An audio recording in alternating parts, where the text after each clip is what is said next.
So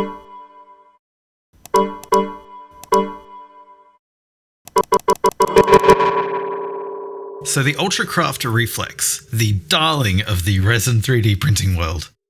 Or is it?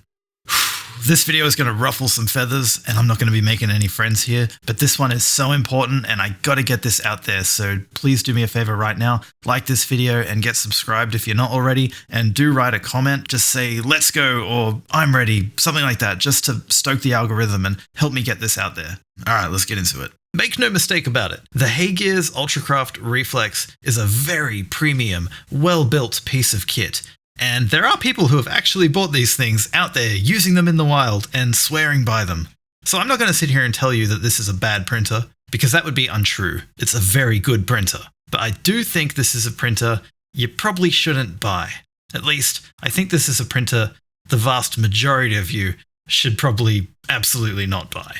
Especially if you're new to resin 3D printing, then this might just be the last printer you should buy. So I won't drag this out. Here are all the reasons why this is maybe not a great investment. Let's start from the top. You all know it already. The HeyGears ecosystem is locked down tighter than the Imperial Palace on Terra. That means if you buy this printer, you get zero control over the print settings, you don't get to make your own print profiles, and so you can't use third-party resins. Well, you can, but you're rolling the dice as to whether any of the provided profiles happen to match up.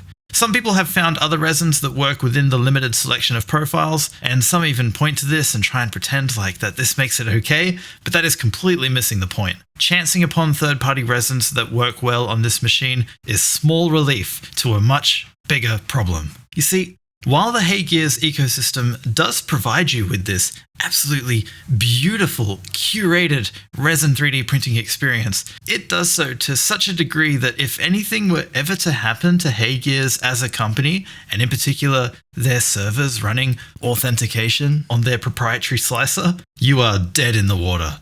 Or more specifically, your Ultracraft Reflex is dead in the water and becomes a 25 kilogram paperweight. Now, I'm in no way making any claims here as to HeyGears' legitimacy or efficacy as a company or as a manufacturer. In fact, by all accounts, they are extremely professional, capable, well-established, scalable, and they have proven that they are open to change and are ready to do what it takes to capture the tabletop miniatures market. So my hope is that with this video, I can compel HeyGears to make the changes we want for this to be a printer we can buy with confidence. Because holy shit, if this printer didn't have the problems I'm going to discuss in this video, it would be a no-brainer. And my advice would be, save your pennies, forget the competition, just buy a Reflex. So, for your Ultracraft Reflex to transform itself into aforementioned 25 kilogram paperweight, technically nothing even has to change with HeyGears the company at all. What if global conflict breaks out? What if your own countrymen cut or curate your internet? Okay, yes, you will likely have bigger problems than your printer going offline at that point, but what if you needed it to build some drone parts? For reasons. This is frankly a little disconcerting, if you ask me, and it's probably the biggest reason why you shouldn't buy into this ecosystem. But what exactly is the problem here? Well, you're looking at it right now. It's this bloody little login page right here. Take a good, long, hard look at it, because this right here is all it takes to ruin the Reflex. If you can't make it past this, you can't slice any models, and so you can't use your printer. And yes, this is the local desktop client running on my PC. It still requires that you choose a server and then log in before you can do anything at all. Now, behind the scenes, I have practically begged HeyGears to remove this, but they are steadfast in their design. This, at least so far, is not something they're willing to budge on, but God, maybe we can change that here today. Please, if you're able, leave a comment right now and tell HeyGears yourself why this printer being online only is a complete deal breaker. Now, I fully admit it's a great printer and the software and firmware have matured a great deal since its release to make for one hell of a delicious, curated resin 3D printing experience. Truly, it's almost perfect. But to take that leap of faith that this printer will still be usable in 5, 10, 20 years, it's a lot to ask of anyone, I think. In my opinion, when it comes to spending the big bucks on quality tools, they should last a lifetime. And the premium build quality and price tag of the HeyGears equipment means it should absolutely last as long as it can be maintained. If I bought this with my own money for my workshop or what have you, I'd expect it to be something I pass on to my kids, like an expensive boutique guitar amplifier or a mill. Something with actual value in this world. But all too often here in the resin 3D printer marketplace, we're subject to hype cycle after hype cycle that sees last year's model quickly forgotten, and there's just no way we can be sure our reflex printers are still usable down the road in this kind of environment, especially when their longevity is contingent on the presence of some online servers that are completely outside of our control. You know what it reminds me of? Video games. This here is my copy of Halo 2 for Xbox, and man, some of my best memories playing video games were made right here with this thing. And you know what? It's 100% reliant on long dead servers, and Halo 2 has unfortunately become a victim of digital decay. And digital decay is a fascinating subject, and I love that term. I'm going to leave a link in the description to a video that you should watch on this topic. I think the guy even coined that term, digital decay. The channel's called Tech Tangents, and yeah, it's a fantastic watch. 10 out of 10.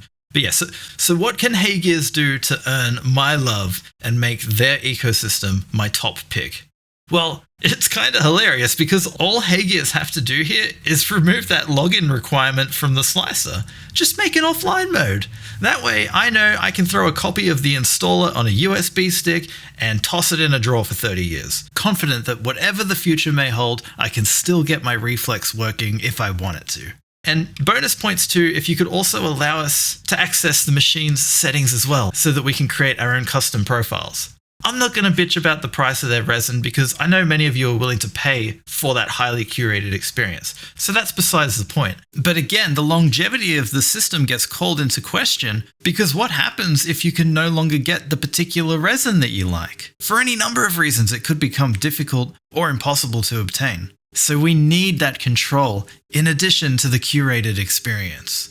You know who else provides a highly curated experience with their own range of above market priced materials, but whom also simultaneously grant you the freedom to play with settings and materials and go as deep and complex as you want? Bamboo Lab. So HeyGears should just take a page out of their book because funnily enough, the only thing stopping HeyGears from being as popular as Bamboo Lab is the shackles they've put on their software.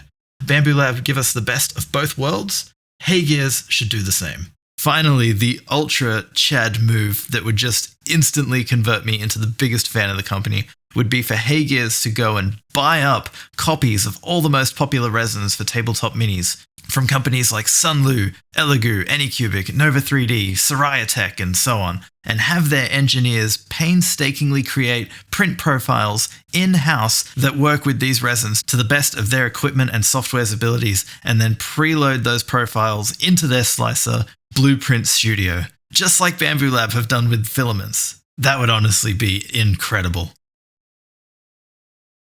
So, resin 3D printing isn't actually hard. That is, if you're just getting into it for printing miniatures. Some people try and gatekeep it and make it sound like the most complicated thing in the world. To those people, I say, go fuck yourself. This shit is easy. And it's part of my mission here on this channel to help show people that and share this awesome technology with others. The people who are confusing the issue for everyone are the people with different use cases for their machines. If you want a resin 3D printer to create highly dimensionally stable parts with exacting material properties, you're watching the wrong channel. I'm sorry, but I'm here for the tabletop gamers because that's who I am. That's all my experience is. I can't help you if you want to spend all your time tuning settings and profiles to the nth degree.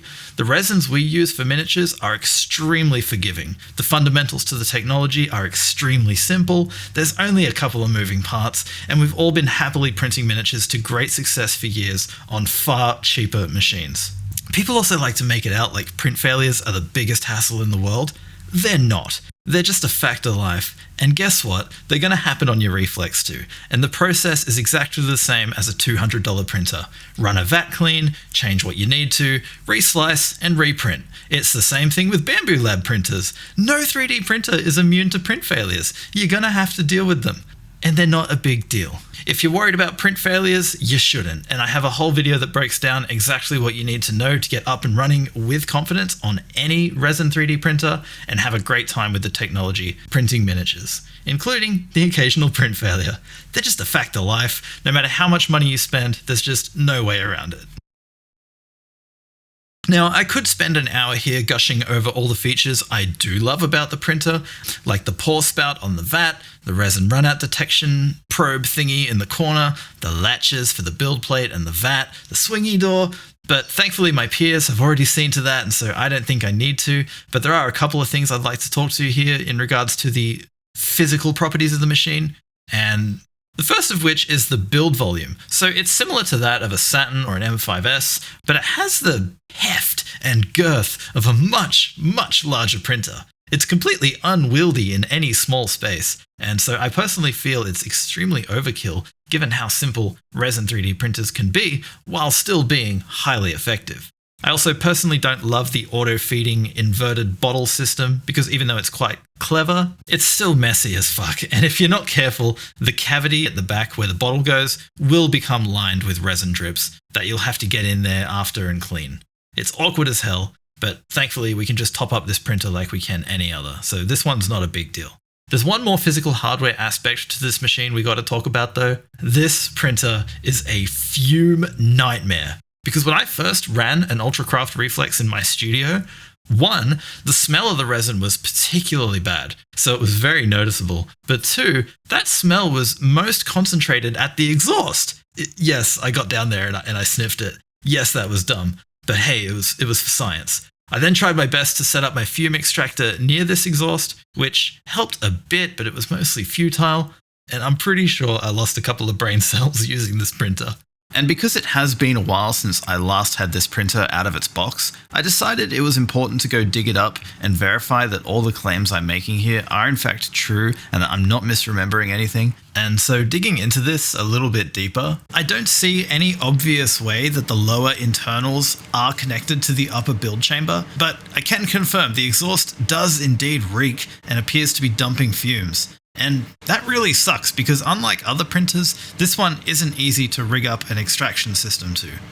So this one does absolutely 100% need a big ass enclosure that vents to the outdoors, or better yet, you should use it somewhere away from your living areas like an outdoor shed. It has a nice vat heater built in, so that shouldn't be an issue. So myself and the Reflex are both about arm's length from the microphone. Everything else in the room except for the Reflex and myself is dead silent. So this is how loud it is. The fan noise reminds me of a PC that's working quite hard, maybe like rendering a video or something like that. But it's not too bad, honestly. The only thing that's annoying I find is there's a slight whine. I think it's every time the LCD comes on. Did you hear that? Now I haven't tried it myself yet, but I have heard that the pulse release upgrade that you can get for this is extremely loud. I'll ask around, see if I can get a sample of that and put it here.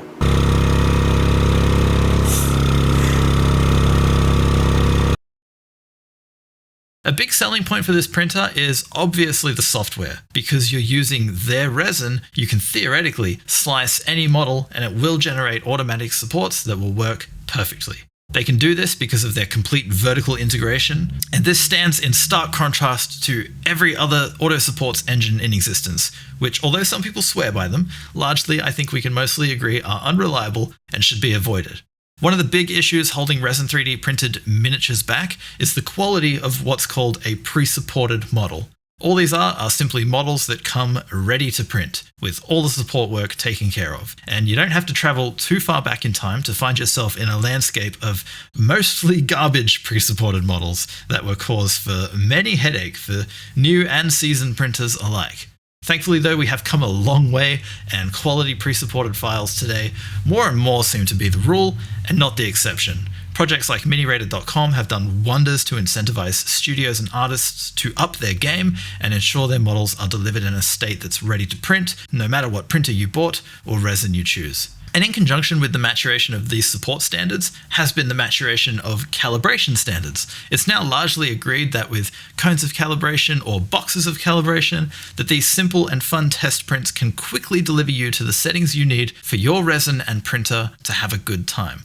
While auto supports that do work reliably is insanely cool, this is only for those who buy into this ecosystem. For everyone else, we need these standards to continue to mature for the betterment of the experience for everyone. Future me here.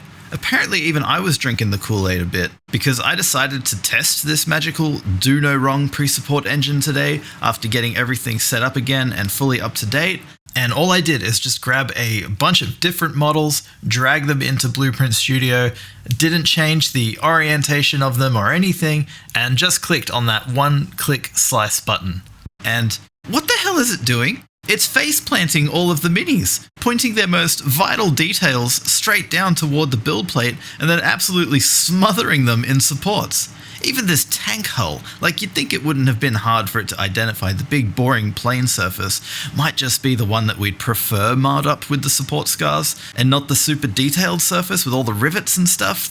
All I've done here is try and fulfill the HeyGears dream of no fuss, drag and drop, one-click print preparation. And this is what it does? This looks no better than something an amateur might do manually, with no understanding at all toward print orientation. But let's give it the benefit of the doubt and send it and see what we get. So I wasn't too surprised to see that this print was a complete success. HeyGears do know their resin well, and it's no secret you can use these auto supports with a high success rate. But let's now take a closer look and see exactly what we've got here. And my god, here's where we run into the burdens of a closed ecosystem again. Because apparently since I last used this machine, HeyGears have decided to modify the burn-in exposure time, and so this PAP10 resin, which is a very brittle resin by the way, and not at all suited to miniatures in my opinion, was damn near fused to the build plate, and it was an absolute massacre just to get these models removed.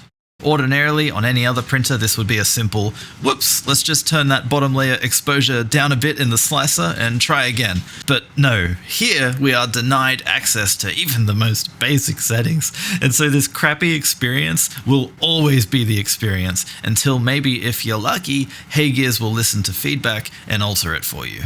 Let's now take a look at those results. So some of the smaller parts turned out really nice, like this hammer, and for the most part the miniatures look good, but they've clearly suffered a bit for the poor choice of orientation. And where the results are the worst are the broader surfaces where support scarring is more easily visible. The tank hull, for example, is shockingly bad. I mean, just look at it. Would you use this part? Probably not. Same as this base top. Both of these parts show really clearly, I think, how the Blueprint slicer uses a brute force approach to supports to ensure successful prints. Which, you know, can make sense sometimes, but clearly this is nowhere near the level of a knowledgeable pre-supportist. Bases, for example, can be supported to print with extremely minimal support scarring, while simultaneously retaining a high margin for dimensional stability by just knowing the best orientation and where to focus the supports. And I'm sorry, but if you need to understand what any of these cryptic settings do to improve the experience yourself, or know how to identify the best support orientation on a per model basis,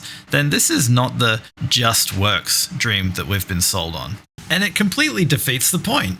I also recently had the privilege of trying HeyGears' latest machine, the Ultracraft Reflex RS, and if you haven't seen that video, I do recommend it, it's a fun one. But that is a sponsored video by HeyGears, but to their credit, they let me leave in the exact same criticism about their auto supports in that video too.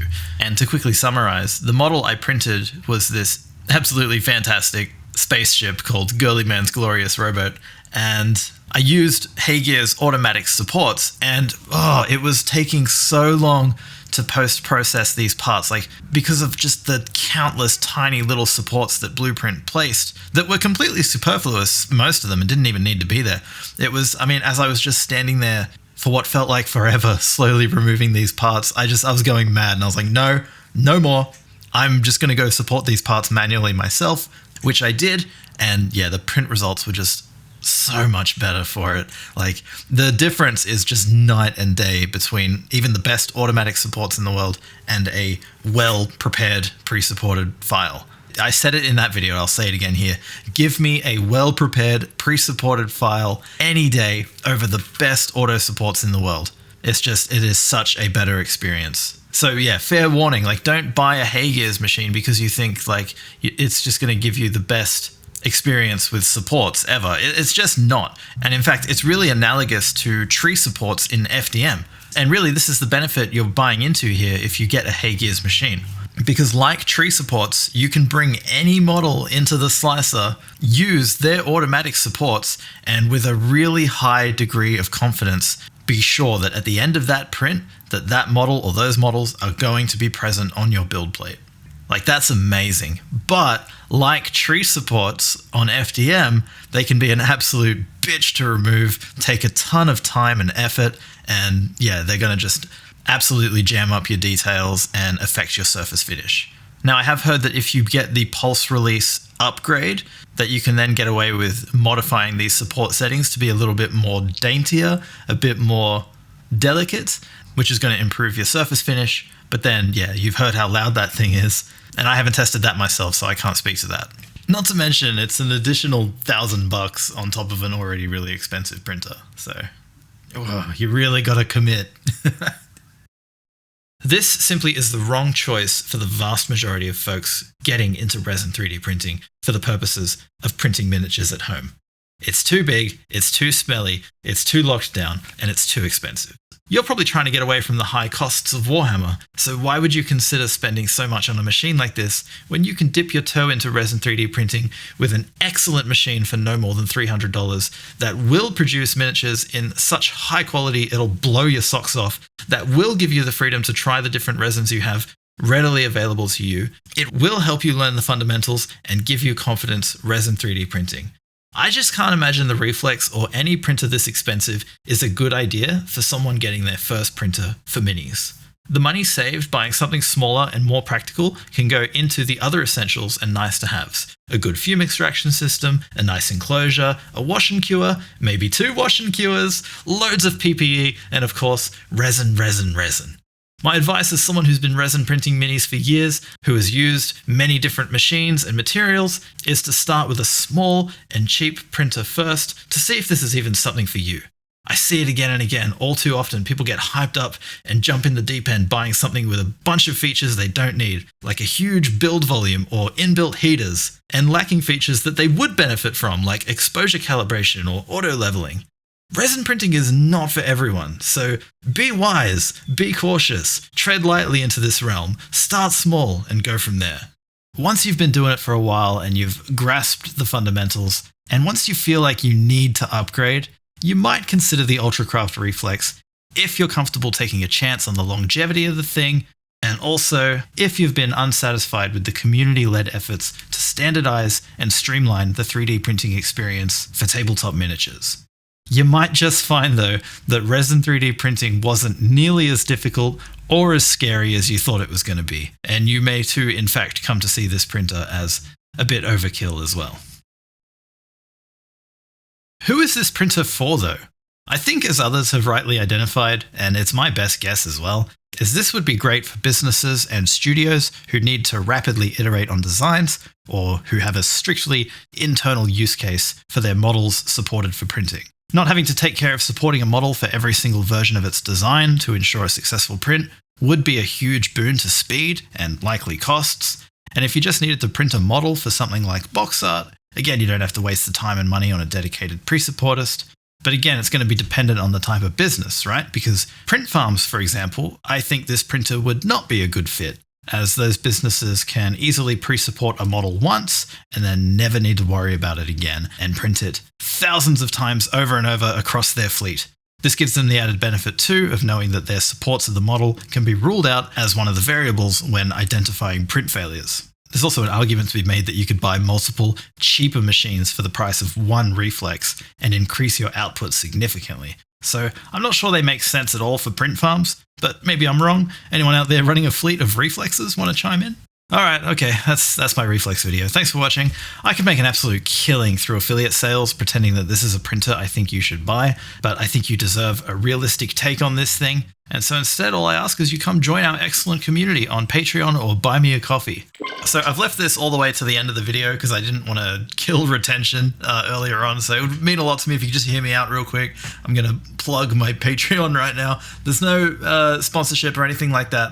This video and many others like it are made possible by direct fan support, and yeah, every dollar helps so much with the continued production of these videos. And I'm so grateful to every one of you who has been able to support this channel directly. But what's so awesome is that I can actually offer you a whole bunch of STL rewards for your support, so you're not going to get nothing for your money. And I have just an absolute treasure trove of cool stuff this month that has been very generously donated by Arcane Whiskers, Artificers Mini, Atlan Forge, Sea Cohort, Dungeons and Dreadnoughts, Fake Stone Cases, Imp 3D Sion, Infernal Miniatures, Lucas with a C, Smuggler Boutique, and Tractor Minis. So yeah, like literally all of this stuff. And there's some really great models in here. Just, yeah, this could all be yours. Come sign up on patreon.com/once-in-a-six-side or buymeacoffee.com/once-in-a-six-side. You're also going to get access to our just most incredible Discord server, our print and paint that we run every single month, where I'll show off your paint jobs here on the channel in a video at the end of each month. And what else? Yeah, we got a welcome pack too that is just brimming with awesome STLs as well. So no matter what point in time you sign up, you can access all of the great models in the welcome pack too. And there's always new stuff getting added to that as well. So yeah, it's a phenomenal deal. And again, I really appreciate every single bit of help I can get. Thanks for watching, subscribe, and see you again soon.